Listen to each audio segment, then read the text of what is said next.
Buen día, el día de hoy vamos a hablar sobre la evolución de los sistemas educativos. El equipo está conformado por la alumna Yamile Chablé de los Santos y Mónica Magaña Pérez. Para comenzar vamos a hablar sobre el sistema educativo europeo a lo largo del siglo XIX. Durante este siglo, Europa vivió una transformación educativa profunda impulsada por los ideales de la Ilustración y las revoluciones liberales. Estas evoluciones fueron la Revolución Francesa y la Revolución Industrial. Eh, pues, Uno de los aspectos más significativos de este periodo fue la evolución de los sistemas educativos que reflejaban las tensiones entre la tradición y la necesidad de modernización.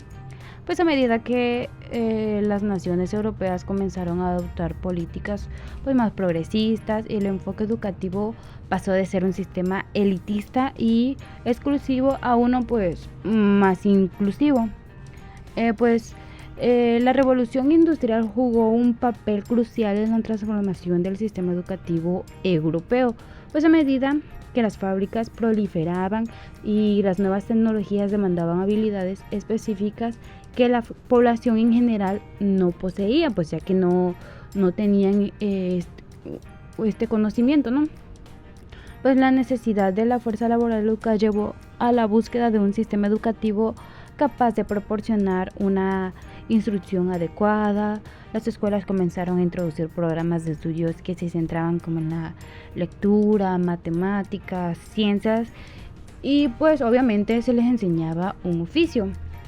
Y esto rompía ya con el enfoque religioso del que ellos habían sido educados anteriormente. En este nacen los sistemas educativos nacionales modernos, como ya se los había yo dicho.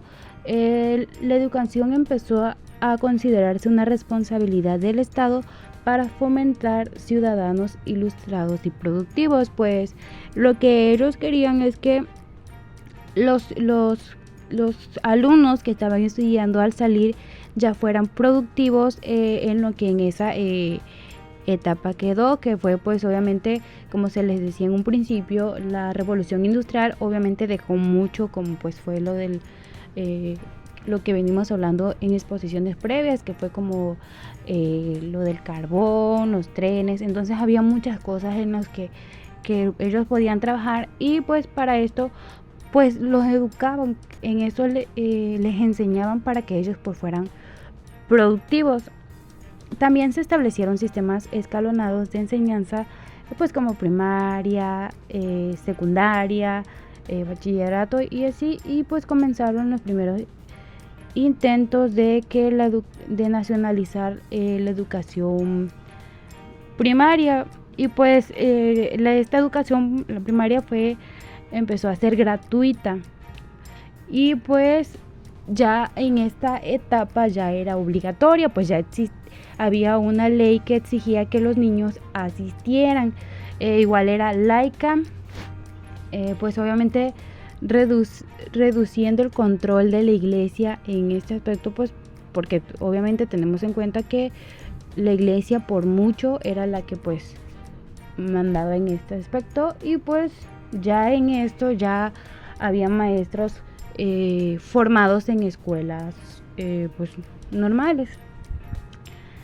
En otro aspecto que vemos también aquí fue en España. Por ejemplo, en España se vio la ley de Moyano de 1857, consolidando un sistema centralizado con la educación primaria gratuita y obligatoria para quien no pueda pagarla, y regula los niveles educativos, el profesorado y la administración educativa. Vamos a hablar un poco sobre esta ley. Esta fue la primera ley educativa en España y esta fue es muy conocida como la ley de Moyano, de la época de Isabel II. Este intentaba solucionar el problema de España y su grave población analfabeta, la cual se encontraba constantemente en situaciones de guerra y pues estas eran provocadas por los carlistas. También esta ley implantó definitivamente los grandes principios del modernismo histórico, que era gratuidad relativa para enseñanza primaria, centralización, uniformidad, secularización y libertad de enseñanza y limitada. Bueno, pues aquí podemos ver un poco sobre lo que fue esta ley. Volviendo un poco más al tema de que estamos hablando, pues también a pesar de que hubo avances durante la educación durante el siglo XIX, pues igual se enfrentó a numerosos desafíos en la implementación de estos sistemas, y pues uno de estos obstáculos era pues las resistencias de grupos que defendían pues obviamente la educación tradicional, y pues muchas instituciones eclesiásticas se opusieron a la educación secular y a los cambios que cuestionaban su autoridad. Pues obviamente ellos antes tenían pues todo el control de la educación y de un momento a otro no lo tenían, y fue como que pues lo que causó el complot. Igual otro desafío importante radicó en la financiación de la educación pública, pues muchos gobiernos carecían por las guerras que habían pasado de recursos económicos necesarios para establecer escuelas adecuadas y ofrecer salarios competitivos a los docentes. Y pues esto llevó a que en varias regiones se experimentara una oferta desigual de educación, con un acceso limitado en zonas rurales y entre clases más desfavorecidas.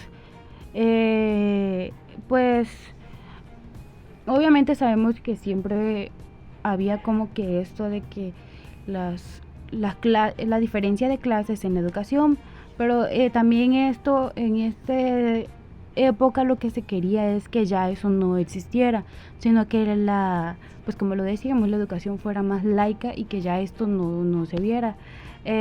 También vamos a hablar un poco sobre lo que fue la educación de las mujeres, ya que esto fue muy controversial, ya que pues las mujeres sí recibían una educación, pero pues no era igual a la de los hombres, ya que pues había como que una desigualdad, porque a ellas la mayor parte del periodo en el que ellas estaban estudiando pues les enseñaban los labores domésticos, y pues obviamente estos se enfocaban como en la cocina, en la costura, en cosas que obviamente para ellos en ese entonces era lo que solo una mujer podía hacer.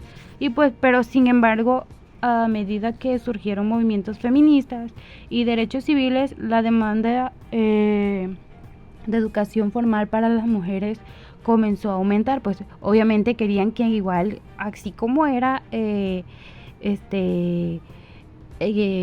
equitativa en el aspecto de lo económico, también querían que fuera pues para las mujeres y para los hombres.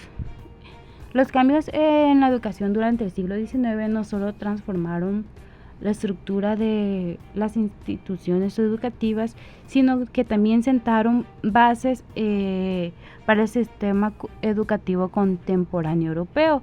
Pues la idea de la educación como derecho universal comenzó a popularizarse y se consolidó con el tiempo, impulsando reformas adicionales pues en el siglo XX, que estamos viviendo. La implementación de un sistema educativo inclusivo que querían que contemplara el acceso a la educación para todos los sectores de la población, y pues obviamente este es un legado perdurable, ya que en estos tiempos pues ya esto sigue pues sucediendo. Y pues también querían que surgieran nuevas visiones sobre la pedagogía, o surgieron mejor dicho.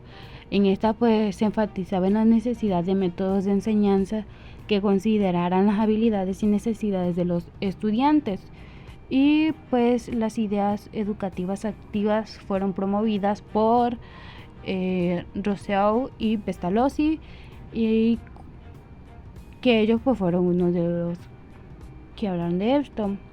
También un legado importante fue el surgimiento de la formación profesional como pilar fundamental en el sistema educativo.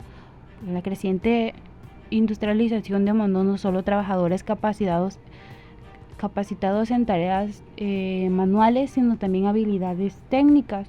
Y este cambio proporcionó el desarrollo de escuelas técnicas y profesionales en toda Europa, capacitándose a las generaciones futuras pues para ocupar puestos en la industria y el comercio. Y aquí surgieron lo que fueron pues los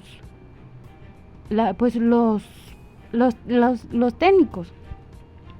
Las industrializaciones educativas comenzaron a asociarse con el sector industrial, creando un programa de formación que alinearan las habilidades de los egresados con las demandas del mercado laboral.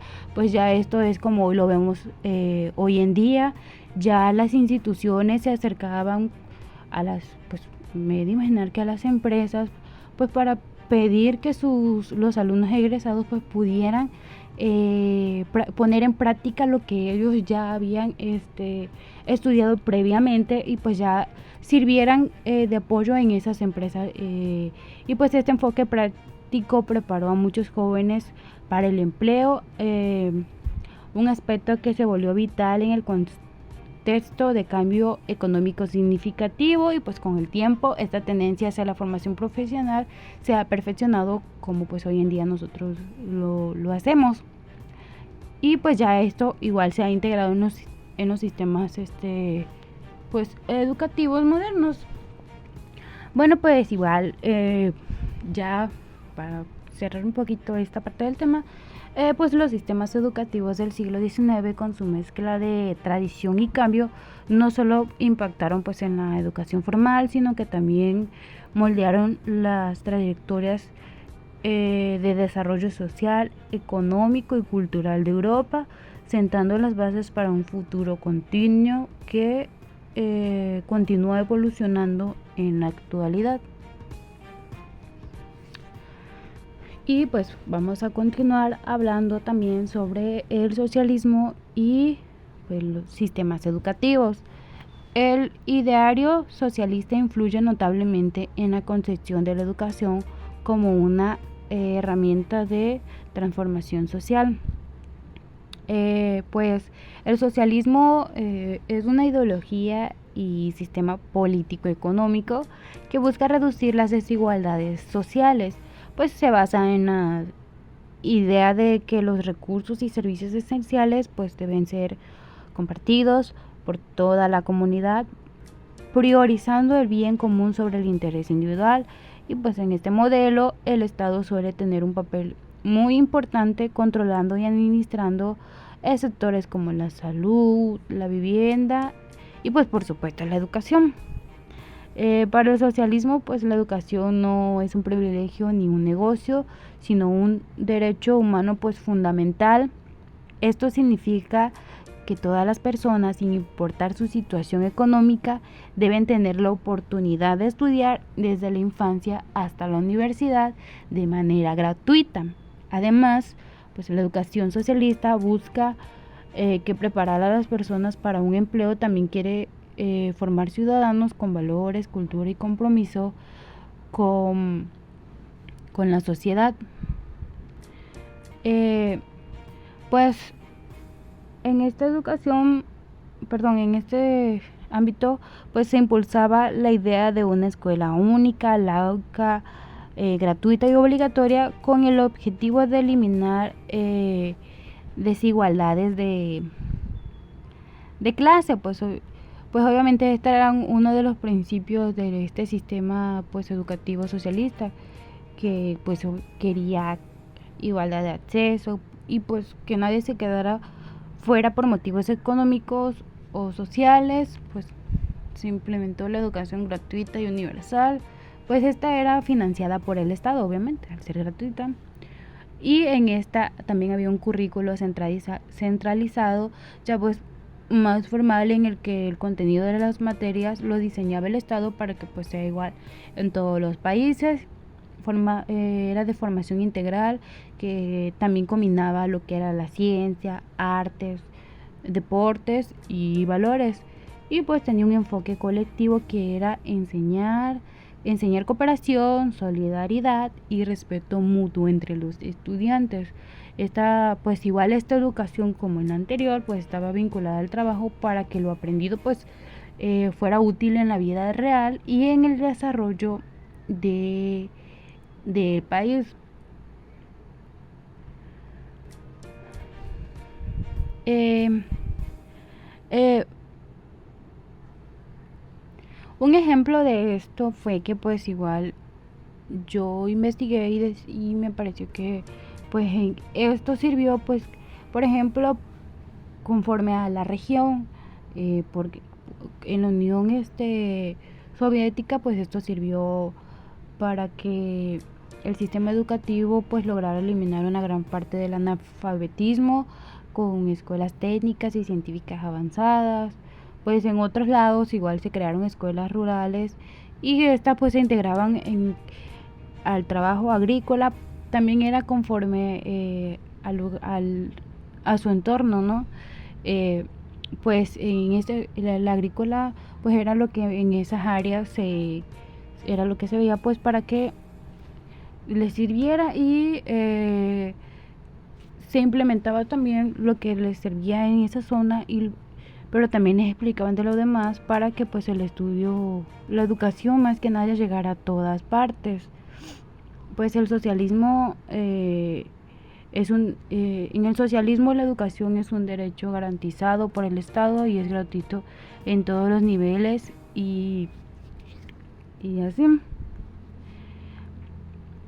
También también en España implementaron reformas con un fuerte contenido social. Estos contenidos eran la libertad de cátedra, acceso igualitario a la educación, pues obviamente no había discriminación, supresión de la enseñanza religiosa obligatoria. Ya en esta parte pues ya la iglesia ya no tenía pues acceso a lo que, o sea, a mandar en lo que los alumnos aprendían. eh, Profesionalización del magisterio con los maestros como funcionarios del Estado, pues ya aquí los maestros pues ya era un poco más pues formal. Y pues el socialismo ofrece un modelo educativo que pretende garantizar que nadie se quede sin aprender por motivos económicos, y su gran fuerza es la igualdad y su gran reto pues es mantener la calidad y la libertad académica. Y pues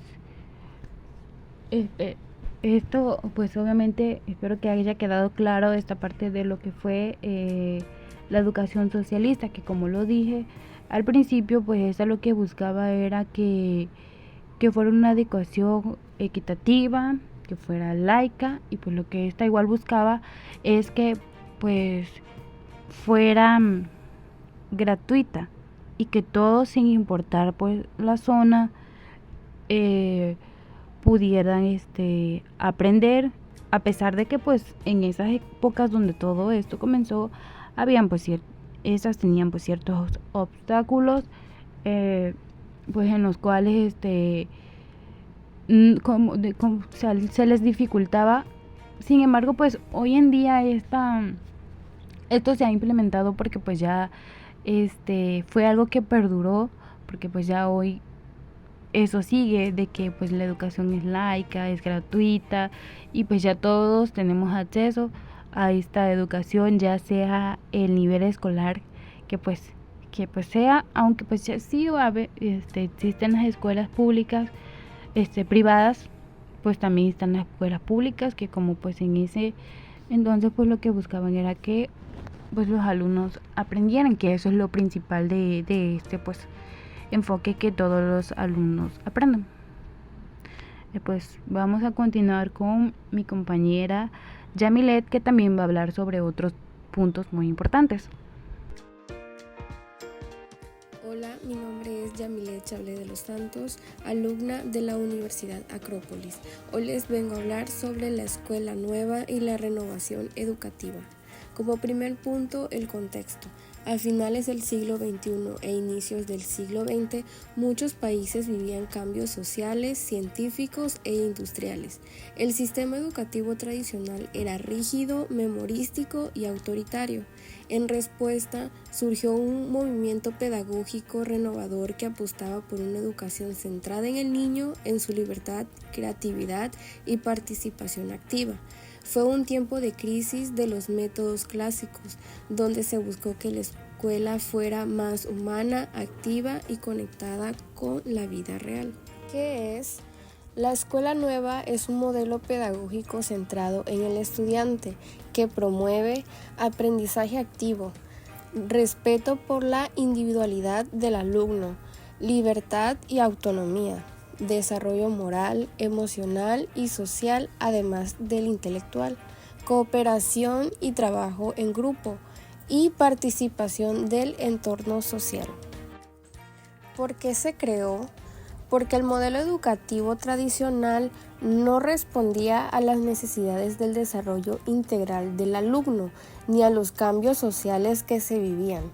La educación memorística, autoritaria y pasiva estaba desconectada de la realidad del niño y del mundo en transformación. Se necesitaba una escuela que formara ciudadanos críticos, autónomos y comprometidos. ¿Cómo surgió?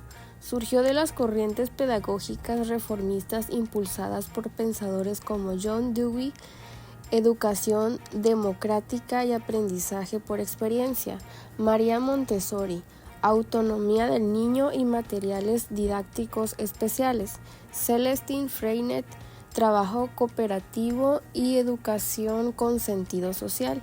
En España, sus ideas llegaron con fuerza durante la Segunda República, 1931 a 1936, influenciado por las reformas educativas de ese tiempo. ¿Dónde surgió?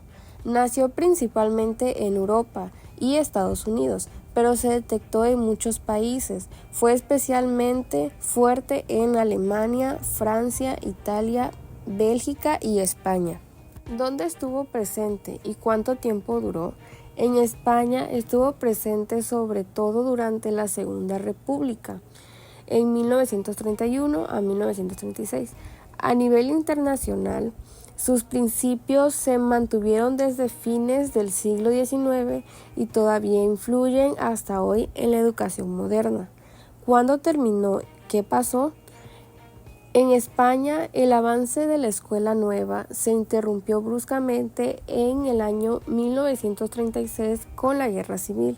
Posteriormente, con el régimen franquista, se suprimieron sus métodos y se impuso un modelo autoritario, confesional y tradicional.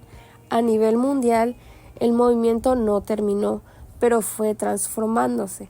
Algunas corrientes evolucionaron y otras se integraron en los sistemas educativos actuales. ¿Aún existe? Sí, no como una escuela única, pero sus ideas viven en muchas metodologías modernas.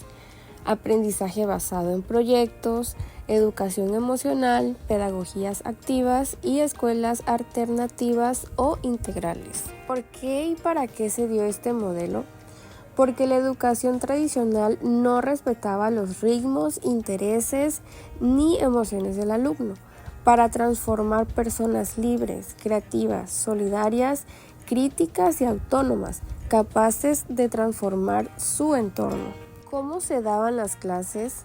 Las clases eran activas, participativas y centradas en el interés del niño. Se aprendían haciendo, observando, experimentando, investigando y dialogando. No había castigos ni exámenes memorísticos. Los alumnos trabajaban en grupo, con materiales manipulativos y contacto con la naturaleza o la comunidad. ¿Cómo eran los maestros, alumnos, padres y comunidades? Los maestros eran más facilitadores que transmisores, guiaban, observaban y apoyaban. Eran reflexivos, cercanos, sensibles al ritmo de cada alumno. Los alumnos eran los protagonistas de su aprendizaje, tenían voz, libertad y responsabilidad. Los padres se buscaba su implicación y colaboración activa. Las comunidades, la escuela debía estar conectada con el entorno social y natural, no aislada. ¿De qué manera eran maestros?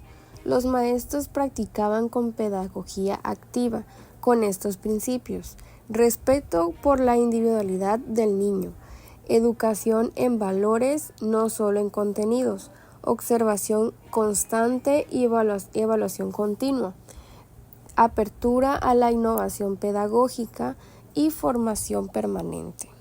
Como segundo tema es la educación en el fascismo italiano y el nacionalismo alemán. Después de la Primera Guerra Mundial, Europa vivía una fuerte crisis social, política y económica, pobreza, desempleo, descontento popular y miedo al consumismo. En este contexto surgen regímenes totalitarios como el fascismo italiano con Benito Mussolini en 1922 a 1943, el nacionalismo alemán con Adolf Hitler en 1933 a 1945. Ambos gobiernos tomaron el control total del Estado y de la sociedad, incluyendo de la educación, que usaron como herramienta de adoctrinamiento. ¿Por qué se crearon esos modelos educativos? Porque necesitaban formar ciudadanos obedientes, nacionalistas y leales al régimen. Usar la escuela como medio para moldear ideológicamente a la población desde niños, controlar el pensamiento y eliminar cualquier idea contraria al poder y asegurar la continuidad del régimen a través de las nuevas generaciones. ¿Qué es el modelo educativo? Es una educación autoritaria, ideológica, nacionalista y militarizada diseñada para obedecer sin cuestionar, amar y exaltar al líder, odiar a quienes se consideran enemigos, que eran los judíos, comunistas, extranjeros y etc.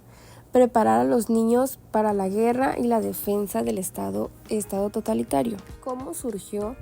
Surgió como parte del proyecto político totalitario de cada régimen. Apenas tomaron el poder, ambos gobiernos eliminaron la libertad de enseñanza. Despedían a maestros y profesores que no estaban de acuerdo con su ideología y controlaban todos los contenidos escolares como libros, exámenes y formación docente. ¿Dónde surgió? El nazismo educativo se desarrolló en Italia bajo Mussolini. El modelo nazi se aplicó en Alemania bajo Hitler. ¿Dónde estuvo presente y cuánto tiempo duró? Italia de 1922 a 1943, cuando Mussolini fue derrocado. Alemania en 1933 a 1945, hasta el fin del nazismo con la derrota de la Segunda Guerra Mundial. ¿Cuándo terminó y qué pasó? Terminó con la caída de ambos regímenes de la Segunda Guerra Mundial. Después de 1945 se hizo una desnazificación y desfascistización de las escuelas. Se eliminaron los contenidos de odio, racismo, culto al líder y se introdujeron valores democráticos. ¿Aún existe? No, como modelo educativo oficial no existe. Sin embargo, algunos grupos extremistas aún promueven ideas similares, pero están prohibidos o muy vigilados en la mayoría de los países. ¿Por qué y para qué se dio este modelo educativo? Porque los regímenes totalitarios entendieron que quien controla la educación controla el pensamiento, para formar masas obedientes sin pensamiento crítico que apoyaran al líder y a la nación por encima de todo. ¿Cómo se daban las clases? Eran rígidas, autoritarias, repetitivas y cargadas de ideología. Se enseñaban valores como la obediencia, la disciplina y el nacionalismo extremo y el antisemitismo. Habían actividades físicas paramilitares como desfiles o saludos al líder. Las materias como historia, literatura y ciencias estaban manipuladas ideológicamente. ¿Cómo eran los maestros, alumnos, padres y comunidades? Los maestros debían ser leales al partido. Si no lo eran, eran despedidos. Se les entrenaba para ser transmisores de la ideología. Los alumnos eran moldeados desde pequeños. Muchos formaban parte de organizaciones como la Juventud Hitleriana y los fascistas jóvenes. Los padres eran vigilados. Si se oponían al régimen, sus hijos podían ser adoctrinados en escuelas especiales o denunciados. Las comunidades vivían bajo vigilancia. La escuela era una extensión del Estado y del control político. ¿Cómo llegaron a ser maestros? Solo podían ser maestros quienes juraban fidelidad al régimen. En Alemania, por ejemplo, debían afiliarse al partido nazi para ser controlados. Su formación se centraba en contenido ideológico más que en pedagogía. A manera de conclusión, la educación ha sido y sigue siendo una herramienta poderosa que puede formar ciudadanos críticos y libres, pero también puede ser usada para imponer ideologías. La evolución de los sistemas educativos refleja los valores y los conflictos de cada época. Entender este proceso nos ayuda a valorar la importancia de una educación libre, inclusiva y orientada al bien común. Eso sería todo. Muchas gracias.